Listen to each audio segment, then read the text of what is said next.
On today's episode of Garage Talk, we look at the Sonoma race where SVG wins again.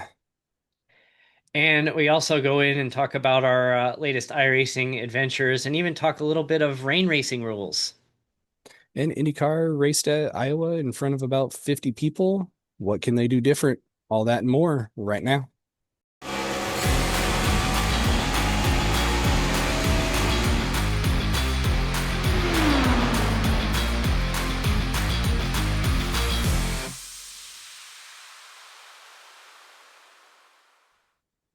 Welcome to an all-new FR Racing's Garage Talk. I'm DJ Plug. I'm Eric Richardson. And it's going to be a little bit shorter of a show today. We've had a bit of a compressed schedule this week, and we're going to have to try to cram everything into like under 30 minutes, which is difficult for us, but let's get started. Kicking it off, NASCAR went to Sonoma, and SVG again looked really good, except on the Xfinity day when Connor Zilisch looked even better. Yeah, they're duking it out. It's Connor Zilisch just continues to impress. Like I think he's either just turned 19 or he'll be turning 19 in a couple of weeks, and he's already won the Rolex 24. He's keeping up with SVG on road courses. Uh, he's won on ovals. He just looks really good and just he just carries himself that it's hard to believe that he is only 18, 19 years old. It's just unreal. Just like this guy, if he keeps it up, he's going to be a superstar. Yeah, is that one too that you want him to move up and be successful, but can you move him too fast? Yeah. Yeah, it's possible. Like, It is oh yeah, abs you're dominating Xfinity, but would it hurt to run it one more season? uh, you've made the argument like, SVG is obviously a very experienced driver. He's in his mid late 30s now. There's Yeah, he's arguments been was racing he supercars. Yeah, but it's like he's struggled on ovals. Was he pushed in a Cup Series too soon? Yeah. But I mean, there's been so many times we hear about these phenoms at 18, 19 years old, and most of them never pan out for one reason or another. They just rushed, they can't mentally hack it, sponsorship issues, other, personality issues. I mean, is there really in NASCAR, there's one name that comes to mind who's currently in the series, two names actually, that were considered young phenoms that made it. Is one of them a Cup Series champion from last year? Oh, well, that is one of them, yes. Then I'm trying to remember when they broke in. I'm thinking like a Kyle Busch or Denny It was Hamlin. Kyle Busch, yeah, because Kyle Busch was like 18 when he broke into the Cup Series as well. I remember I'm like, wow, this guy's the same age as us, and he's up here driving Cup and doing pretty good, and has obviously built a Hall of Fame career out of it, being that 18-year-old phenom. And Joey Logano had phenom attached to him, who's made it, had some early struggles, but obviously the latter half of his career has been extremely successful. But more often than not, you hear like Steve Park was supposed to be one of those guys, and Mhm. he had that bad crash and was kind of downhill from there, and other struggles. I mean, there's a bunch of names that have come up over the What years. Scott Speed. Scott Speed's another one. Geez, we're gonna spend all this time thinking of that. We'll have to save that for another show. But Zilic, man, looks so good in the Xfinity race on Saturday. Yeah, hopefully they take the time to develop properly so the skill set is there once he goes up, He or at turns least goes up to 19. run a full schedule. He turns 19 next week, so he's still Awesome. 18 years old. Oh man. But yeah, SVG, he's tied with Bell, Hamlin, and Larson. 3 wins on the season. But when you go off his straight points, he's like 27th or something crazy like that. Oh Yeah, man. and this is where we're getting that argument of does SVG deserve to be in the playoffs and all that. It's like, well, on the setup, yeah, absolutely. Yeah, I But mean then you're it's rules are looking at rules. a points championship. It's um you're nowhere near the top. You have William Byron who's leading the points and he only has 1 win. It's kind of crazy. You see there's that social media account that does they call it, I forget what the exact handle is, but it's like they do the Winston Cup standings and do it every year for the Cup Series based on like how it would be if they ran the old Winston Cup. And it's like I think Byron would have been the champion last year. I think so. Yeah, and it just and they redid like these playoff era, the chase, whatever whatever it's been called over the years, who would have been champion. And it was like Jimmy Johnson would have had it was either one or three titles, but it was definitely nowhere close to seven. I think Gordon was six or seven. I think Kyle Busch may have gained one. Carl Edwards got one, I think. I think Tony Stewart may have been plus one. It's just yeah, it's just kind of wild how that you just change the mentality and it's like, well, Joey Logano is a paper champion. It's like, well, he's playing the game. Like that's Yeah, the Logano game last year, he rules. played the game and he won it. Yeah, and it's like if that was not the rules, he would not be playing that way. Penske would not be playing that way. That's the rules. That's how they're doing it. We hate it. We've made it very clear we hate it, but that's how it is. Good, good for them. Yeah, I could like it, but I just wish it was one system. I feel like we were trying to do two different things, and that's what really throws me. We're talking about points, but then it's win and move on regardless of points, and I feel like we're just doing too much with it.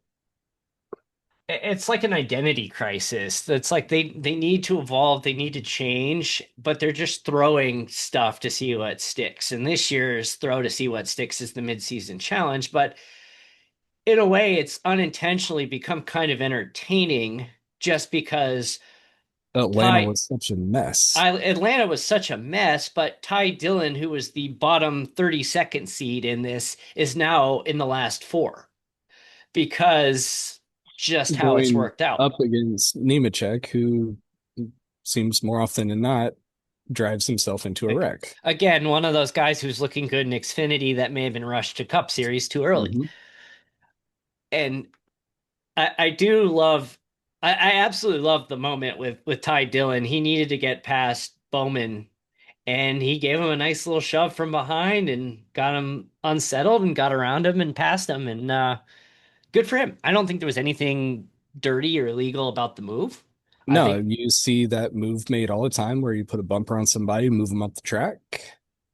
And he said it himself. If he wasn't racing to move on for $1 million, he's not doing that. He's no, going to just sit, ride right behind him.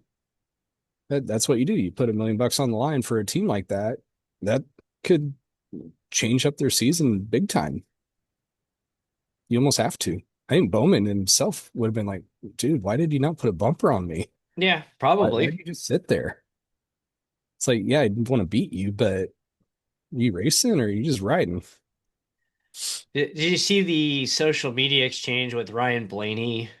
Or it wasn't really an exchange, but somebody was basically saying how Blaney won't confront anybody and get back at anybody. And yeah, it was just they weren't going like tweeting directly at Blaney, but they were just making the comment about how he just like, they didn't really call him a wimp per se, but they just kind of like, you know, Didn't he you, go and confront Hocevar earlier this year? did he? Or he talked to somebody, Yeah, but either Hocevar or Chastain. he's not a confrontational person. And he said it himself in response to that. Like, he's like, I'm just not a confrontational person. I'm just not raised that way. I just let my actions on the track speak for itself. I'm not going to go and, he basically said, I'm not going to go and start a fight in the pits after a race. Like, it's just Yeah, he's not that person. no, that's fine. Like, you can't have everybody be a Kyle Busch hothead. That would be just That'd be completely, awful. it'd be completely unbearable. But you need to have the Kyle Busch, the Denny Denny Larson. Hamlin. Those Yeah, two are always next to each other on yeah, track, it right. seems. Yeah. The Denny Hamlin villain. You've got Kyle Larson, who's kind of a quiet guy. Yeah, it's just you've got this variety Yeah, it's of, great of to see all of personalities. it. Yeah, and it's just like, and then you get this crap where people give them, oh, they're all friendly off the track, and they hate each other. The fans of each other hate each other more than the drivers do, and it's like, who cares? Like, you're with these people arguably more than your families Yeah, for see him on Friday 36, and Saturday, and eh, race day. 38, 39 weeks a year when you add in test sessions and all that. And it's just like I'm sure there's plenty of drivers that don't care for each other.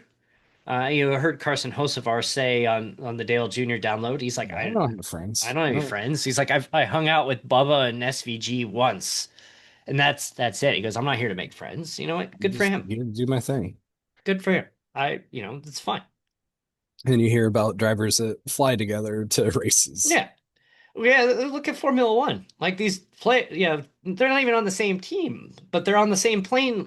Max is flying with whoever this Didn't he week. fly with Albon like a couple weeks ago? I think so. Yeah, and They just him fly and together and And it's just like, does it really matter if the drivers like each other or not? I don't like when they put the helmets on and they're in the car, they're not going to be like, "Oh, I'm not going to push my friend hard." Like a lot of them argue like I'm a different person when the helmet goes on. When the helmet's yeah, off, you've heard that a lot. That Logano is a perfect example of that. we're going to be great friends when, well, I think even if we were out racing, we're great friends off the track. But you put that helmet on and behind the wheel, if we're going neck and neck to win a race, Yeah, I'm not letting you we're pass not me. thinking, oh, dude is the car right there. I'm just going to sit and let him ride. Like, no, I'm going out to win. I mean, you did it And to you me do the last same night. thing. I had a really crappy restart at Michigan last night, and you took advantage of it and went right by. And like, I good for you. took you on the high side Good and for ran you. you down the back stretch I've been as I was testing trying to move up and salvage a night. I've been testing VR and I almost have it working the way I want it to. I'm probably going to test it on Monday during the bottom split. But that would have come in so handy last night because especially on your right side, when you have somebody on your outside and you don't have triples or you don't have VR, you're just a straight blind spot. Like I don't like I hear the spotter saying somebody's there, but I don't know if you're 2 lanes up or you're 6 inches away. I Yeah. can't see you. And so I'm super hesitant to, I will like, coming out of a turn, I may not slide up as much because I don't want to cause a wreck because I can't see you and the spotter detail's not good enough. But it's Yeah, just I'm on a small 20-inch flat screen that I don't have the peripherals that I would enjoy. I mean you even with a small flat screen, like you might actually instead of buying a giant monitor, you might want to go VR if we can get the settings working right. Um, I've been testing a Meta Quest 3S, which is the lower end model. It's about half the price of the full Meta Quest 3, and I've it looks good. Like I don't have a Meta Quest 3 to reference off of, but like it looks good. Like I think it looks good enough, and if I can get it to perform good enough with the right settings, it's like I think you're good enough with the 3S. I don't think you need to pay the extra 200, $250 Hmm, for the 3. I think you can make it interesting. work. So if I get that figured out the way I like it, I've watched probably, I don't know, 10 hours of video of fine-tuning settings. And I've eventually set on the OpenXR with the OpenXR toolkit. I'll get into this later because don't have a lot of Sounds like a time blog today. post. Yeah, it's just there's going to be a full video on this on like I can make the 3S work for iRacing. And that's my goal. I'm going to make this thing work. I'm going to figure it out. There you go. Uh Congratulations, by the way, to Dawson Buchanan, who stormed back and won at Michigan last night, claiming the Wednesday Night Dash Championship. He's now 3 in a row. It was Michigan week too. It was kind of wild It was good. I mean, between the two races. there were a few moments, but overall, I thought it was pretty clean. Yeah, overall, both races were solid. Oh yeah, and Indy Racing World Series returned this week. I flew through the air though, Yeah, you did. but then I was able to come back and lead laps. Thank you, Fast Repairs. Hot dog with your hot dog car, the flying hot dog. Did you watch that video from COTA I sent you? Did you hear like Yeah, and the song, the parody of Hot to Go? yeah, it was great. I heard that and my wife hates Hot to Go. She hates that song just because of just how much of an earworm it is. But now all of a sudden I have HOTDOGO. The hot dog song is now going to be stuck in my head version of that for the And next 10 years. you got to mention congrats to John Miles on Yeah. winning by 11 thousandths of a second. Amazing. And fifth place was only 13 hundredths I behind. yeah, I was right there too. I got bumped into going into the last lap and fell a second behind, but like that was just good racing at Michigan. Back to back nights with really good racing at Michigan. Yeah, it was running really clean for Indy. Fortunately, off the wreck, I had one mishap on a pit strategy because I just wasn't thinking I had the lucky dog that I didn't pit when I should have. I'm like, oh, because I wanted to come around trying to get the lap back. And it's like, I need a pit or I'm going to. It's like, pit road's closed. I don't want to take a black flag penalty because then I'm toast. Yeah, you would have been toast. And I was about 7, 8 laps short on fuel, and I was gonna try to save it, but I'm like, you know what? I'm gonna push the field. But luckily, just couldn't get the field broken up, I and it all think came back and saying, no, I'm toast. I think the thing I love about Michigan is you can have some absolute monster runs that if you line yourself up right. I I ended up in like half a lap going from like 1.2 seconds back to the lead. Yeah. Running for like eighth place, one at 1.2, it was like eighth or 10th place, 1.2 seconds back. And next thing I know, here I am flying around the leader. I'm like, wow, where did that come from? I don't know if you saw, but I was one of the few cars that was really just running high side all night. I was passing on the high side much better And than I was on the low side for sure. that's where I could make a lot of runs. But then I had cars that would move up that I had such a run that I was actually having to tap my brakes because I was going to fly through somebody.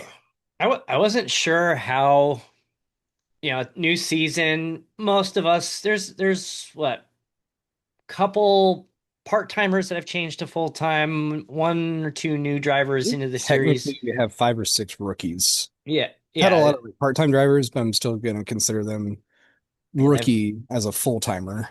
I mean, what is it? It's me, you, Derek, and I Um, mean Lucas will be Matt, back, but Matt Faust is oh yeah, Matt retired. Faust, of course. Yeah, I forgot about him. How did I do that? We have Colton and Hunter that have jumped into a series, even though they've raced a few here and there, technically full season rookies.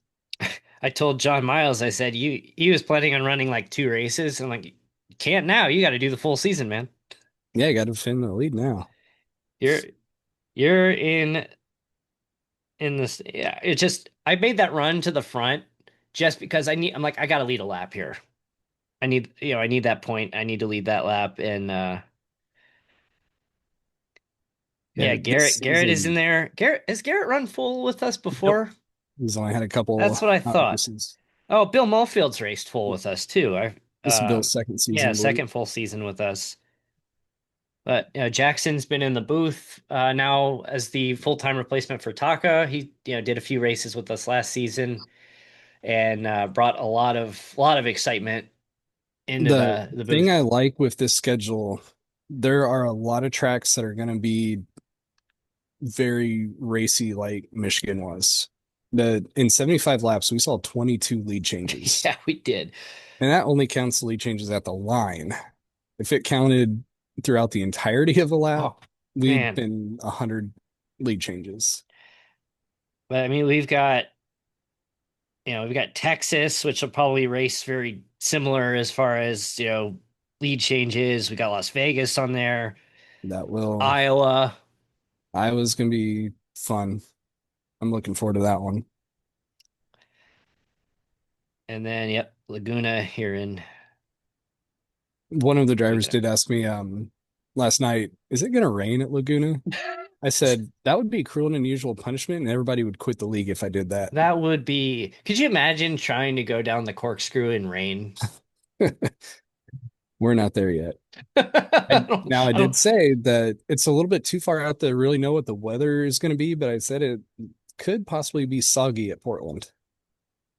I want a good, not like torrential, but a nice raindrops. And it's not like it is a technical track, but it's not like it really flows like that track really flows nicely. I think we need to And find a way to maybe have it start in the rain so it forces everybody on the rain tires and then decide when to change to the slicks or stay on the wets. And it doesn't even if you have a tire change rule in place, if it's raining, doesn't it void the change out?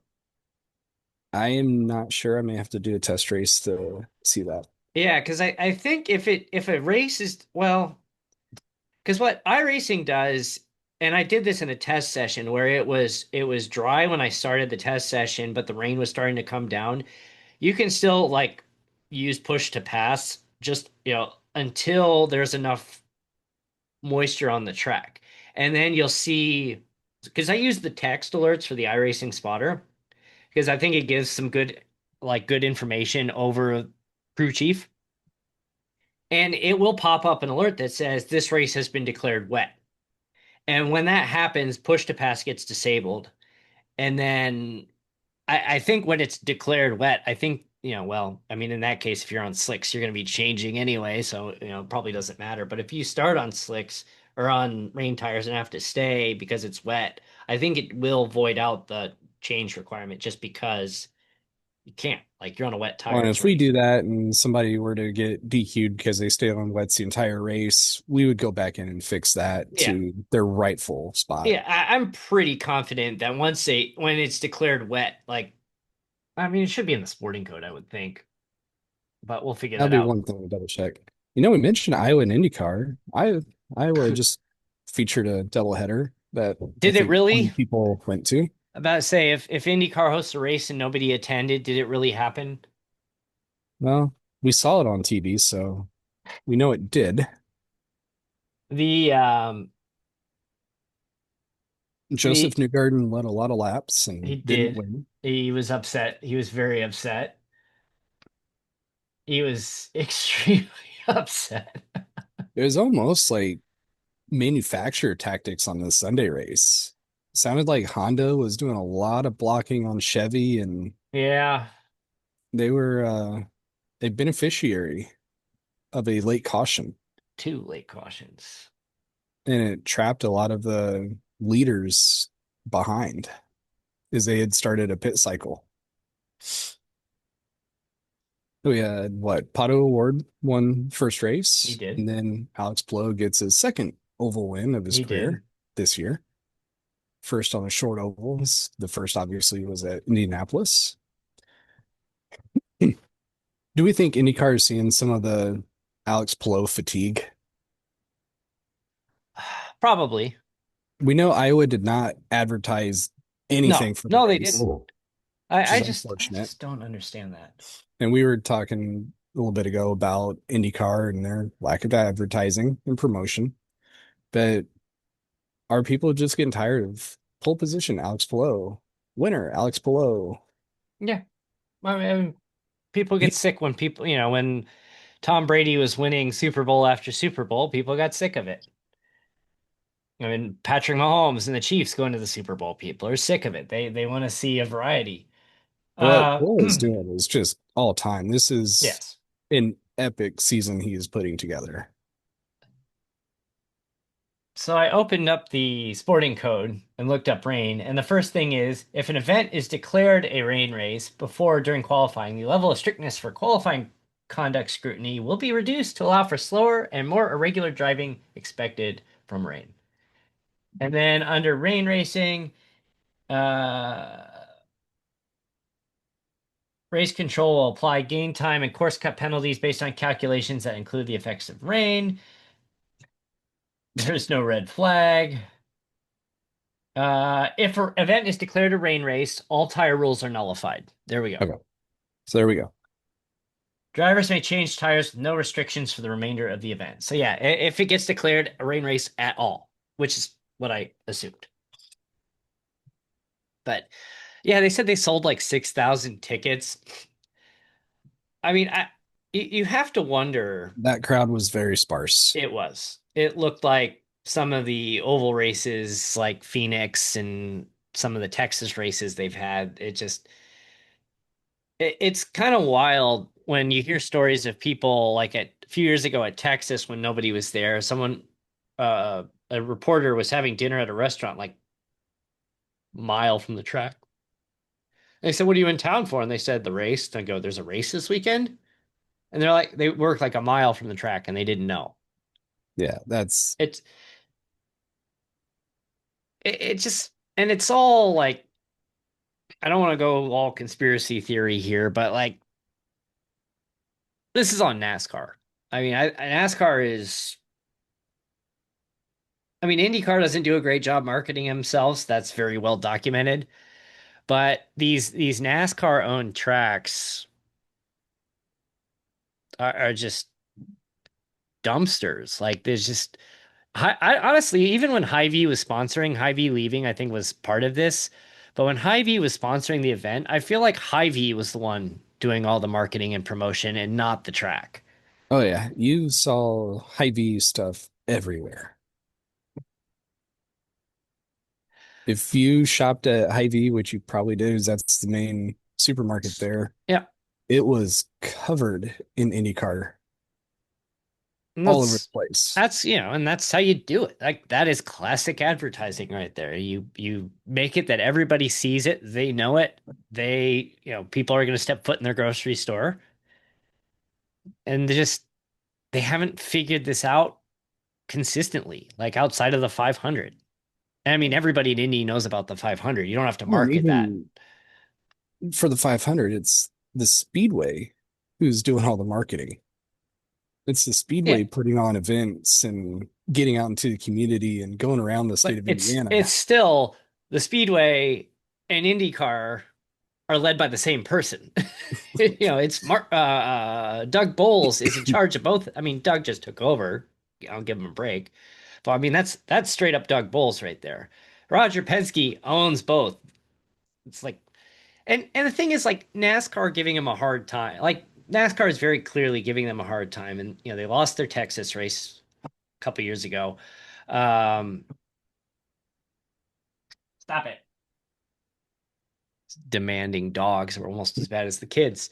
They were Uh, almost to our I time don't limit. I don't know if you I was giving my post race speech last night. We got to wrap here soon since we're hitting our target mark, but I was giving my post race speech and my kid comes over and just yells in my microphone while I'm talking on the stream. I'm like, and I try to mute. I'm like, would you stop that? And I didn't hit the mute button fast enough, so me going, would you stop it? It probably got out over the broadcast. Oh man, that's funny. And I come back, I'm like, I apologize. They go, it was a lot easier when they were babies. But Uh, Another episode, we'll have to look at what does NASCAR have against IndyCar? Why are they so adamant about trying to hold off IndyCar from racing on any of their tracks? And why isn't Roger Penske doing more and using his power and clout and wealth to do more about that? So that'll be a fun episode to kind of dive more into on a quiet race weekend. Yeah, we'll have some of those coming up. So again, thanks for tuning in at F Racing Online. Give us a follow. Bottom Split Racing Series is back Monday at Dover. Hope you tune in for that on Stadium Scene TV, and we'll see you next week. Yeah, Indy Racing has 2 weeks off to get ready for Laguna Seca. And then we got a little break here for Wednesday Night Dash before we kick off next season in the Xfinity cars. So some racing coming up, but a quiet week Yeah. and come check out Laguna. Should be exciting. Thanks for tuning in. Take care.